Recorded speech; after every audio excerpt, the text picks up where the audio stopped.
Hi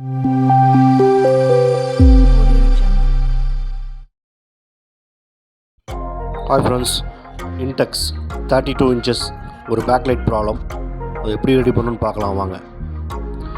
பேக்லைட்டு logo வருது, brightness வரல, audio okay, video no. இந்த கம்ப்ளைண்ட் பார்த்தீங்கன்னா பேக்லைட் தான். முதல்ல இன்வெர்டர் செக்ஷனில் பேக்லைட்டுக்கு போகிற வோல்ட்டு கரெக்டாக இருக்கான்னு முதல்ல இது தான் செக் பண்ணணும். பேக்லைட் வோல்டேஜ் ஓகேவாக இருக்குது. டிஸ்பிளே பார்த்து ரிமூவ் பண்ணணும். கொஞ்சம் டேமேஜ்னாலும் நமக்கு தான் கஷ்டம். பேக்லைட்டை ஒரு பேக்லைட் தான் கம்ப்ளைண்ட்டாக இருக்குது. இப்போ நான் செக் பண்ணுற பேக்லைட் தான் கம்ப்ளைண்ட்டு. ரெண்டாவது பேக்லைட் பாருங்கள், ஓகே. இந்த பேக்லைட் தான் கம்ப்ளைண்ட்டு.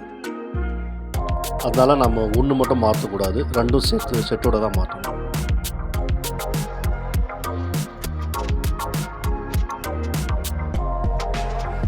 புது பேக்லைட் போட்டேன், டெஸ்டிங் ஓகே. எல்லாமே ஃபிட் பண்ணிவிட்டு ஆன் பண்ணி பார்க்கலாம். இன்டெக்ஸின் லோகோ வந்துருச்சு. டிவி க்ளீனாக ரன்னிங்கில் இருக்குது. நம்ம சேனலை புதுசாக பார்க்குறவங்க சப்ஸ்கிரைப் பண்ணிக்கோங்க. டெய்லி ஒரு வீடியோ அப்லோட் பண்ணுறதுக்கு ட்ரை பண்ணுறேன். கண்டிப்பாக புது டெக்னீஷியனுக்கு ரொம்ப யூஸ்ஃபுல்லாக இருக்கும். அடுத்தடுத்து பேனல் கம்ப்ளைண்ட்லாம் நிறைய வீடியோ வரும். சப்போர்ட் பண்ணுங்கள். Thanks for watching.